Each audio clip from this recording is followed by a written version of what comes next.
दोस्तों, स्वागत है आपका आज की बेहद बड़ी और महत्वपूर्ण खबरों में। आज हम आपको लॉकडाउन 5 व देश भर से जुड़ी तमाम खबरों को बताने वाले हैं। दोस्तों, अनलॉक 1 को खत्म होने में अब कुछ ही दिन बचे हैं। उसके बाद अनलॉक 2 की भी शुरुआत हो जाएगी। चलिए इसी के साथ बढ़ते हैं आज की बड़ी खबरों की तरफ, जहां दुनिया भर से कुछ बड़ी और महत्वपूर्ण खबरें निकल कर आ रही हैं, जिन्हें जानना आपके लिए बेहद जरूरी है। चलिए जानते हैं आज की हेडलाइंस, जहां आगे आप देखेंगे। बड़ी खबर, इस राज्य में 31 जुलाई तक बढ़ाया गया लॉकडाउन, जानिए नए नियम।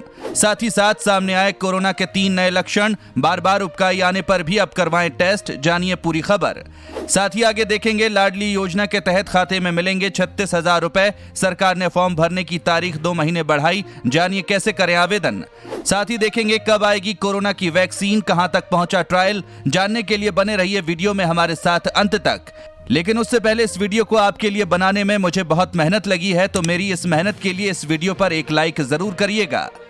चलिए बिना देरी किए लिए चलते हैं आपको आज की सबसे पहली खबर की तरफ। पहली बड़ी खबर निकल कर आ रही है।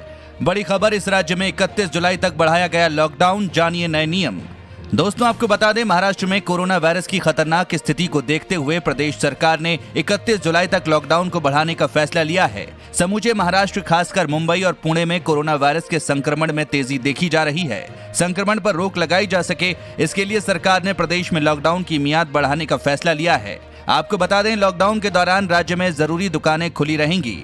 मिशन बिगिन अगेन के तहत सरकार की तरफ से जारी दिशा निर्देश के अनुसार मुंबई और उसके आसपास के इलाकों में गैर आवश्यक गतिविधियां प्रतिबंधित होनी चाहिए। इसके साथ साथ बाजारों में ऑड इवन की मौजूदा व्यवस्था भी बरकरार रहेगी। इसके साथ लॉकडाउन में छूट की भी पुरानी ही व्यवस्था लागू रहेगी। आदेश के अनुसार सीमित लोगों के साथ ही दफ्तर खुलेंगे। इस दौरान सभी आवश्यक दुकानें, जरूरी और गैर जरूरी वस्तुओं के लिए ई-कॉमर्स गतिविधि, सभी औद्योगिक इकाइयां जो अभी फिलहाल चालू हैं, और खाने की होम डिलीवरी की इजाजत होगी। इसके साथ साथ सभी सरकारी कार्यालयों में 15% क्षमता के साथ काम करने की इजाजत होगी। मुंबई महानगर क्षेत्र के सभी निजी कार्यालय 10% स्टाफ के साथ काम कर सकते हैं। यात्रीगण कृपया ध्यान दें, अगले महीने से चलेंगी कुछ और स्पेशल ट्रेनें।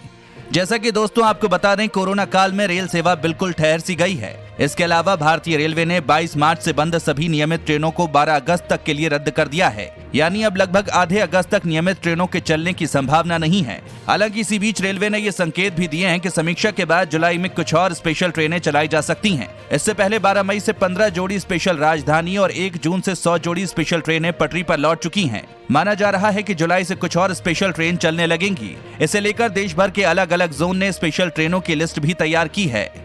कब आएगी कोरोना की वैक्सीन, कहां तक पहुंचा ट्रायल, जानिए।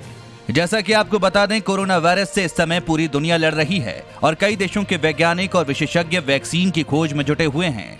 हालांकि अब तक इसमें कोई सफलता नहीं मिली है। अगर साल के अंत तक भी टीका खोजने में सफलता मिलती है, तो ये संभवतः दुनिया में पहला ऐसा टीका होगा जो इतने कम समय में विकसित होगा।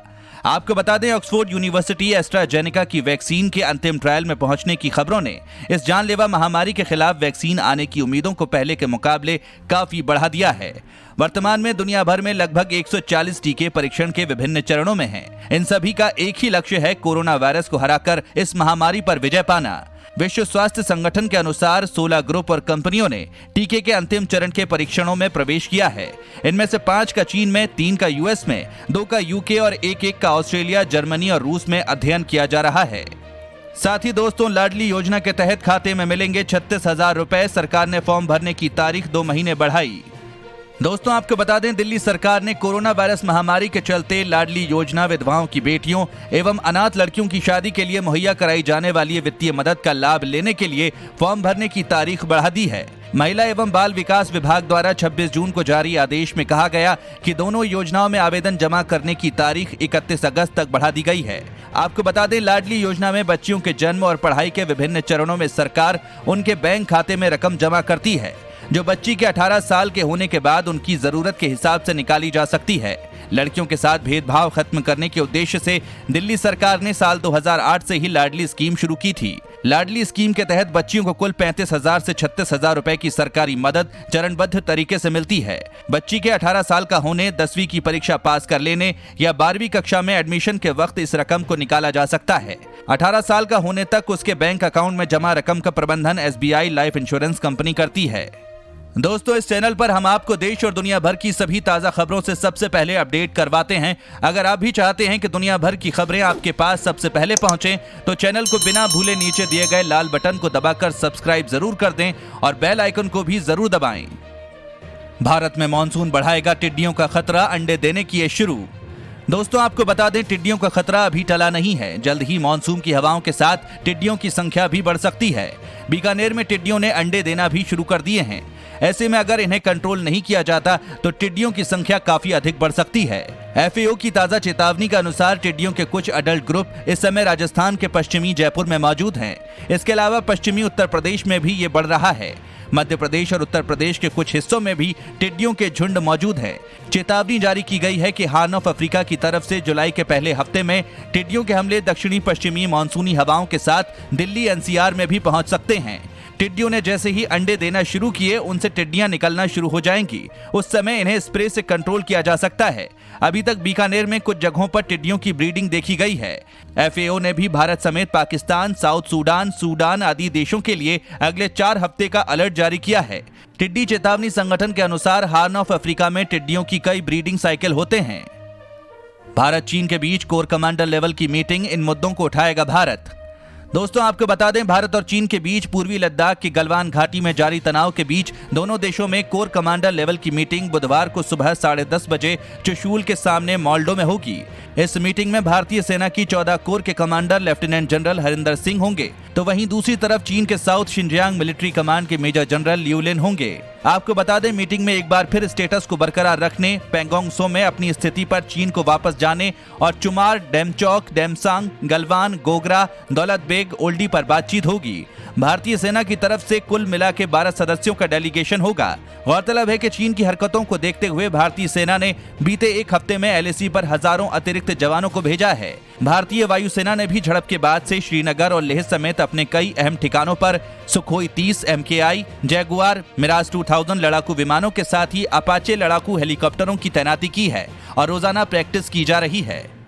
जिसके लिए चीन पर थे निर्भर, अब उसका भारत करेगा निर्यात, सरकार की हरी झंडी।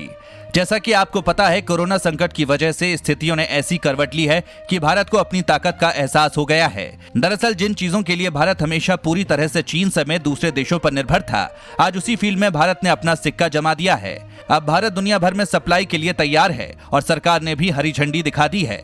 दरअसल कोरोना वायरस के फैलने से पहले भारत PPE किट की सप्लाई के लिए विदेशों की तरफ देख रहा था, क्योंकि भारत में मार्च से पहले क्लास 3 लेवल PPE किट नहीं बनती थी। प्रधानमंत्री नरेंद्र मोदी के आत्मनिर्भर भारत के संकल्प को सबसे पहले इस इंडस्ट्री ने साकार कर दिया है।